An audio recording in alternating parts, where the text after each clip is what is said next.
मां कल्याणेश्वरी और गागर बूढ़ी चंडी आज मेरे लिए अवसर है इस पवित्र धरती को श्रद्धापूर्वक प्रणाम करने का। बांग्ला नववर्ष शुरू होने के बाद आज बंगाल में मेरी ये पहली सभा है। नववर्ष में बंगाल में बीजेपी की डबल इंजन की सरकार बनने जा रही है। 4 दोपहर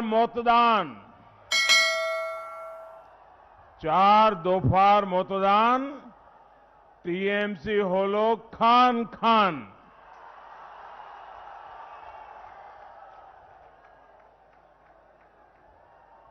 चार दौर का मतदान टीएमसी खंड खंड हो गई। बाकी 4 दोपहर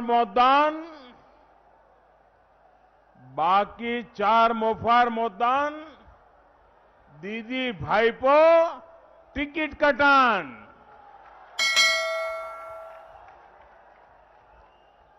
बाकी 4 बार का मतदान दीदी भाईपो का पत्ता साफ। 5वें चरण के मतदान में भी कमल के फूल पर बटन दबा करके भारतीय जनता पार्टी की सरकार बनाने के लिए आज सुबह से बहुत बड़ी तादाद में लोग निकले हैं। बहुत भारी मतदान हो रहा है। मैं अब तक मतदान करने वाले सभी मतदाताओं का हृदय से बहुत बहुत अभिनंदन करता हूं और उनका धन्यवाद करता हूं। साथियों, आसनसोल हो, दुर्गापुर हो, इस पूरे क्षेत्र में बंगाल ही नहीं बल्कि देश के औद्योगिक विकास का प्रमुख केंद्र बनने की क्षमता बहुत पहले से है, हमेशा से है। द्वारकानाथ टैगोर जी, राजेंद्र मुखर्जी, वीरेंद्रनाथ मुखर्जी जैसे अनेक व्यक्तित्वों ने इस क्षेत्र की संपदा को देश की आत्मनिर्भरता के संकल्प रूप में आगे बढ़ाया।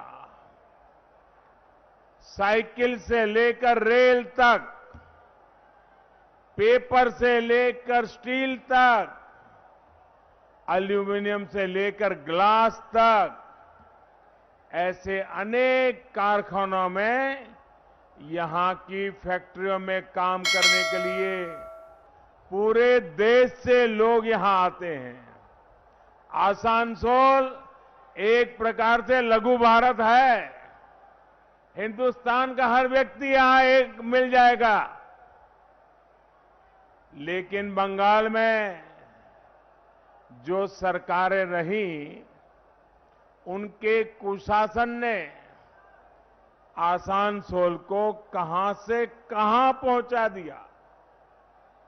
जहां लोग चाकरी के लिए आते थे, आज यहां से लोग पलायन हो रहे हैं। मां, माटी, मानुष की बात करने वाली दीदी ने यहां हर तरफ माफिया राज फैला दिया है।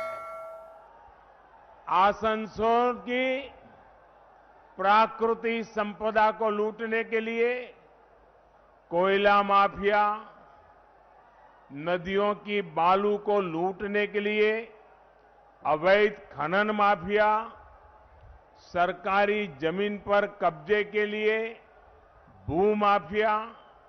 साथियों, यहां सालनपुर, बाराबनी, जमूरिया, रानीगंज, उखड़ा, बल्लालपुर से लेकर बांकुड़ा बॉर्डर तक अवैध कोयला खनन का साम्राज्य फैला हुआ है। यहां का कोयला, रेत और दूसरे खनिजों को काला माल कहा जाता है। किस किस तक पहुंचता है, ये हर कोई जानता है। बंगाल के ट्रक वालों को, ट्रांसपोर्ट से जुड़े साथियों को, यहां के उद्यमियों को जो वाइपो टैक्स देना पड़ता है, वो भी बंगाल के लोग भली भांति जानते हैं। साथियों, इस चुनाव में आपका एक वोट सिर्फ टीएमसी को साफ करेगा इतना ही नहीं है, बल्कि आपका एक वोट यहां से माफिया राज को भी साफ करेगा।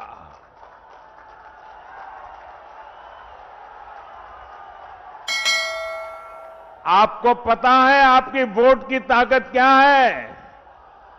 आपका एक वोट पूरे माफिया राज को यहां से सफा कर देगा। ये ताकत है आपके वोट की। लेकिन भाइयों बहनों, मैं आज आपको एक शिकायत करना चाहता हूं। करूं? आपके खिलाफ है शिकायत? करूं? बुरा तो नहीं मानोगे ना? लेकिन मेरी शिकायत जरा देखिए। देखिए, मैं यहां 2 बार आया हूं लोकसभा के चुनाव में।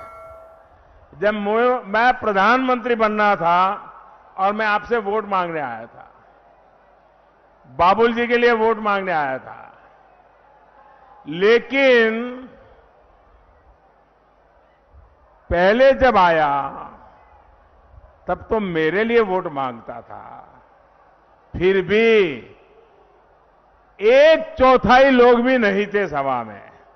आज चारों तरफ मैंने ऐसी सभा पहली बार देखी है जी, पहली बार देखी है। अब बताइए, मेरी शिकायत मीठी है कि कड़वी है? आज आपने ऐसा दम दिखा दिया है, ऐसी ताकत दिखा दी है। मैं जहां देख सकता हूं मुझे लोग ही लोग दिखते हैं, बाकी कुछ दिखता ही नहीं है। क्या क्या कमाल कर दिया आप लोगों ने। लेकिन आगे का काम बहुत महत्वपूर्ण है, और वो है वोट देने के लिए जाना, वोट देने के लिए औरों को ले जाना। करोगे? पक्का करोगे? सब लोग करोगे? देखिए, तभी यहां से ये माफिया राज समाप्त होगा। ये माफिया शाही तभी समाप्त होगी। और भाइयों बहनों, मैं बंगाल में जहां गया हूं, यही माहौल है। और उधर क्या है? दीदी, ओ दीदी,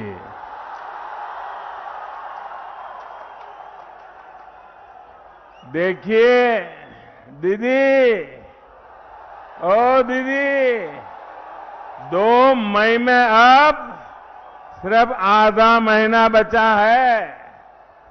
आधा चुनाव हो चुका है।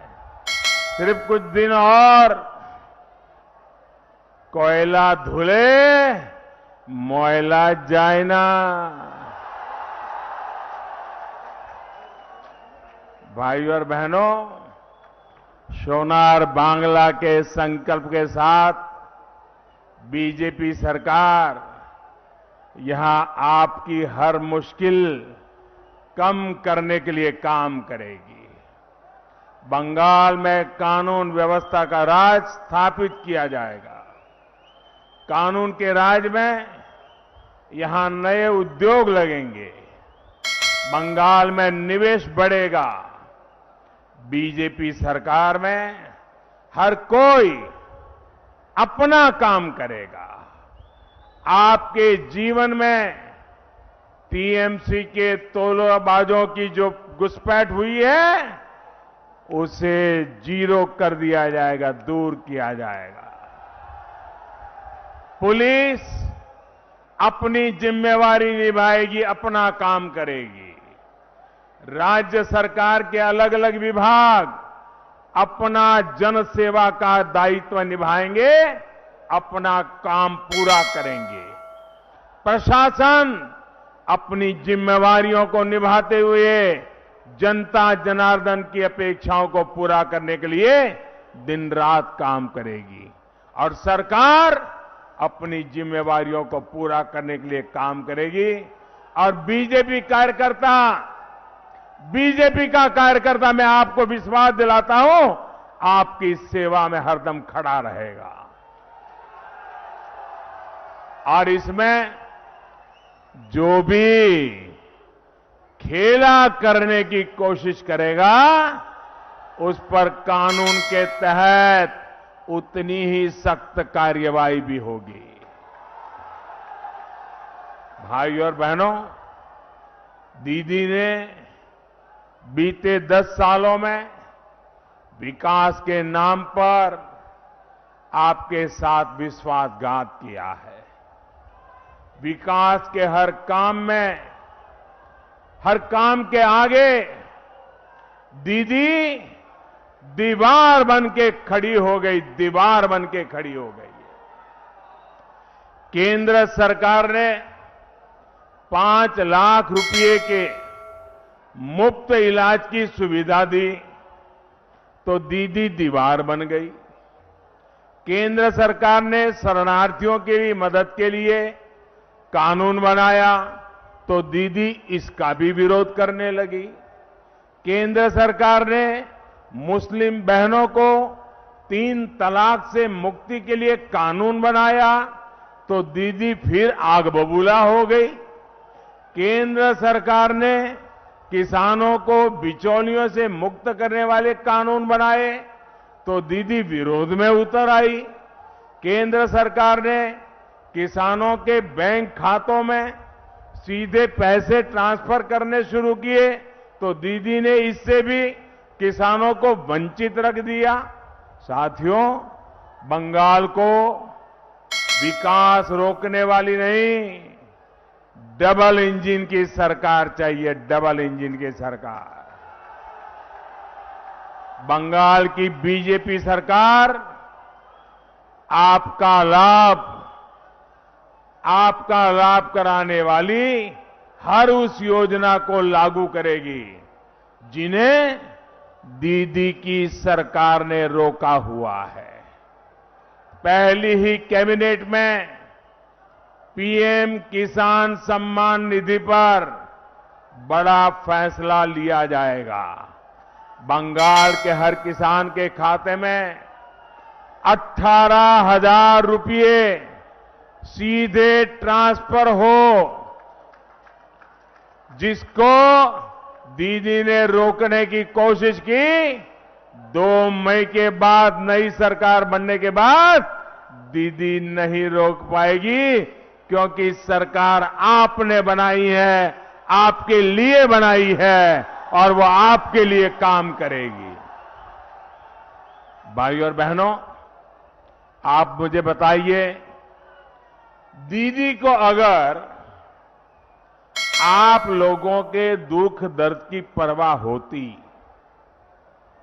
तो क्या वो आपकी भलाई के, आपके हित वाले कामों को रोकने का काम कभी करती क्या? करती क्या? ये रुकावटें डालती क्या?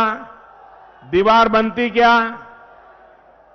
दीदी को अगर आपकी तकलीफ की चिंता होती, तो क्या वो तोलाबाजी होने देती क्या? होने देती क्या? तोलाबाजी होने देती क्या? जरा इधर से जवाब दीजिए, तोलाबाजी होने देती क्या? सिंडिकेट को आगे बढ़ाती क्या? सिंडिकेट को आगे बढ़ाती क्या?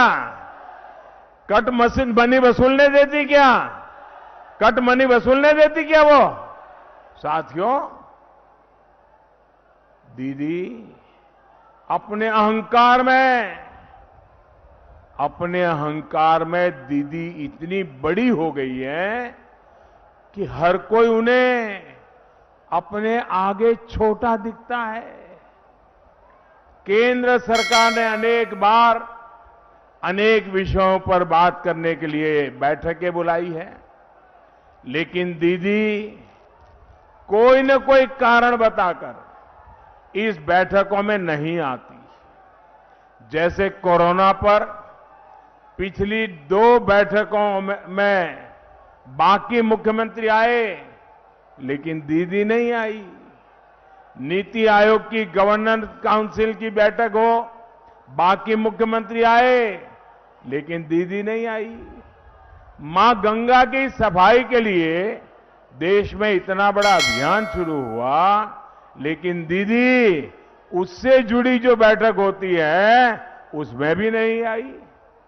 1-2 बार न आने को तो समझ में आता है साथियों, लेकिन दीदी ने यही तरीका बना लिया है। दीदी बंगाल के लोगों के लिए कुछ देर का समय नहीं निकाल पाती, ये उन्हें समय की बर्बादी लगता है। और जब दीदी के तोलाबाज कोरोना के दौरान भेजे गए राशन को लूटते हैं, तो वो उन्हें खुली छूट देती है। केंद्रीय टीमें चाहे सहयोग के लिए आए या फिर करप्शन की जांच के लिए, दीदी उनको रोकने के लिए पूरे संसाधन लगा देती है। दीदी केंद्रीय वाहिनी नहीं, सेना तक को बदनाम करती है। राजनीति के लिए झूठे आरोप लगाती है। दीदी खुद को देश के संविधान से ऊपर समझती है।